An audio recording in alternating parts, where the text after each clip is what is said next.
Hello বন্ধুরা, সকালবেলা একটা ব্লগ নিয়ে চলে এসেছি। গুড মর্নিং আপনাদেরকে। দেখুন, আমার মেয়েকে স্কুলে পড়তে নিয়ে যাব, তাই চুলটা আঁকিয়ে দিচ্ছি।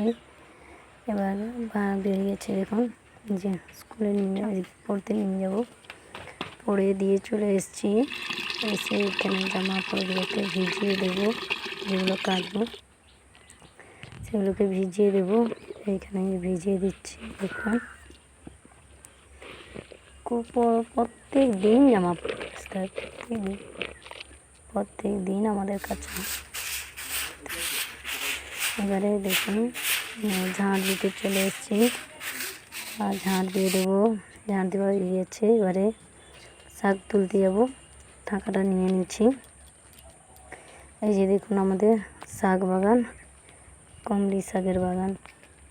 কারা কারা কমলি শাক খেতে ভালোবাসেন প্লিজ কমেন্টে জানাবেন। আমাদের তো সবাই আমার ছেলে মেয়ে সবাই খেতে ভালোবাসে শাক। শাক দেখুন তুলে নিয়েছি।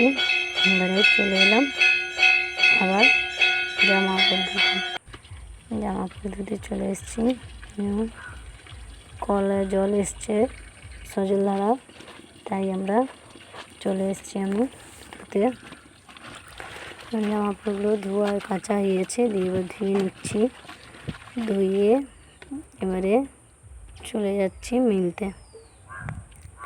আমি শাক তুলতে আমাদের পুজোর ঘন্টি বাজছে।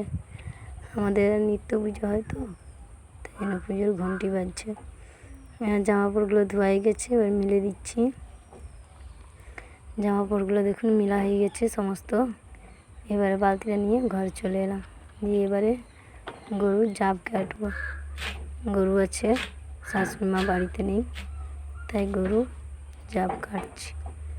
জাব কাটা হয়ে গিয়েছে, এবার মেয়েকে স্কুলে দিতে যাবো। দেখুন বেরিয়ে পড়েছে। আর এই পাশে আমি চালগুলো ভিজিয়েছিলাম, তাই চালগুলো গুঁড়ি করে নিচ্ছি। আর আমার ছেলে বলেছে, মা আমি যাবো।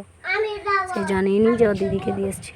প্লিজ ভালো লাগলে কমেন্ট, শেয়ার, সাবস্ক্রাইব করে দেবেন। টাটা।